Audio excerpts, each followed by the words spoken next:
Hey guys, what's up? Brandon here. I'm doing a 7-part series on Tulsa area fishing lakes, the big lakes, the big main lakes that surround the Tulsa area. So if you're new to the area or you're on vacation or just want to know more about the lakes and what they have to offer, well, in these videos I'm going to break down kind of what these lakes have to offer, mainly focusing on bass, but all species, kind of how they set up. I'm going to grade them, but ultimately just trying to help you figure out which lake best fits your fishing style.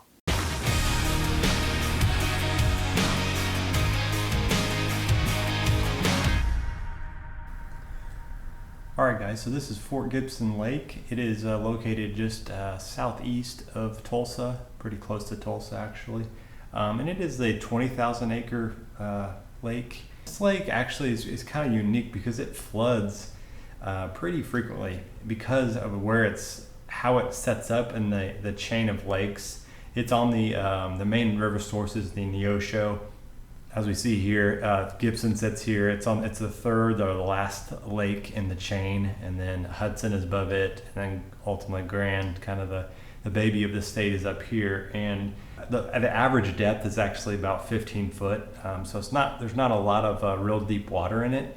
And also because of that, being the third lake in this chain, it gets flooded a lot. The Corps has actually stated that this lake can go from 20,000 acre lake to up to 51,000 acres when it's flooded. So it can expand a lot, and it floods a lot because, in my opinion, the Corps and the state of Oklahoma kind of baby the Grand Lake. And Grand Lake is unique, which we'll find out later in this series, that the dam isn't very high, so they can't afford to have much water in the lake. So they have to release it, and they like to release it just because of tournaments. They want to keep this lake to be able to fish it as much as possible. So when they release that water, basically it dumps into Hudson, and Hudson, not very big either. It just pretty much opens its gates on both ends and lets that water through, and Fort Gibson kind of catches everything and lets as much as it can through to the Arkansas, through the river, and eventually dumps into the Arkansas. So that's why this lake expands so much, but it can also make it so good because it has so much flow to it, because of that constant water coming through it, as well as it being shallow. It just sets up well for shallow water fishermen because of the flow, and then all the things that are in play. Bass really don't go deep here. That's kind of a pattern you'll find out in this whole Neosho chain of lakes. Bass don't really go deep here. Typically they don't go very deep here. They're not very much offshore. Offshore could be 6-8 foot. Okay, so for the breakdown of the upper, mid, and lower ends of this lake, I consider the upper kind of around this bend, I guess, in this area. The mid is this main part, all the way down to probably the bridge, the Highway 51, Taylor Ferry, that area, this whole is mid part. And then lower end is, I pretty much consider anything south of that 51 bridge. All right, so the upper end is probably the end I fish the least when I'm here. I know the white bass really run up the river in the spring, and it can get pretty good up there, but the upper end, it really turns into more of a river. You get a little bit more silted in areas, a lot more covered, flooded bushes, laydowns, a lot of shallow spots. Kind of zoom into these areas here, you're getting a lot of those real shallow spots that are close to deep water, and not real deep water, 30 foot there, but just putting a lot of things in play. But at the same time, you're not getting as much rock, because I believe with this being a river, you get more of that silted in area, a lot more just stuff in the water, more visible fishable cover.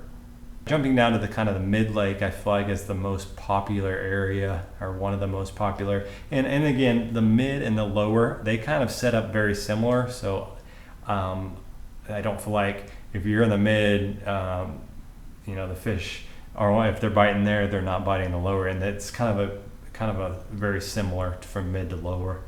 But the mid is, like I said, anything above this Highway 51 up to where it blends in with the upper end here. Your mid area for sure is going to be in this area here, and you're going to get a lot more rock, a lot more shallow rock, some long extending points. You do have some pretty good ledges in this area.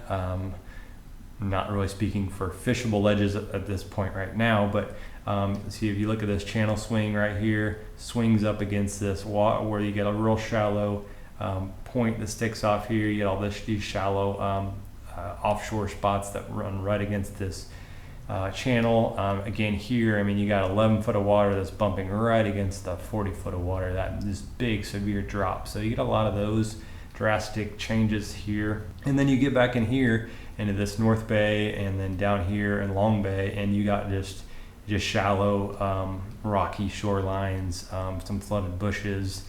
You got docks in this area. It's another thing. If you're a big crappie fisherman, this mid-lake area, it's not many docks, but there are some docks, you know, down here by Taylor's Ferry, and then kind of back in here, there's a few docks that can be really good for crappie as well as bass. And then we drop down into the lower end.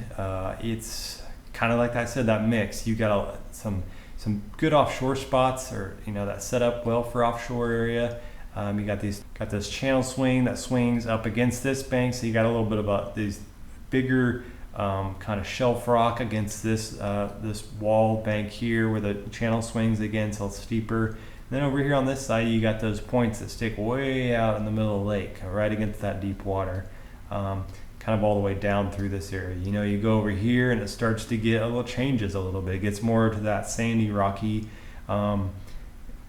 mix of water, pretty shallow. And then all down here, you get a mix of everything else. You get some offshore spots, you get a good mix of that rocky bank or the steep bluff bank. So just kind of a little bit more variety here almost, but like I said, the lower end and the mid part of the lake set up pretty similar. I mean, as far as if you're fishing a pattern, you can pattern that down in the lower end or the mid. Okay, for species in this lake, it has bass, catfish, white bass, paddlefish, hybrids, and crappie. I feel like this lake is mainly known for really the catfish and the crappie.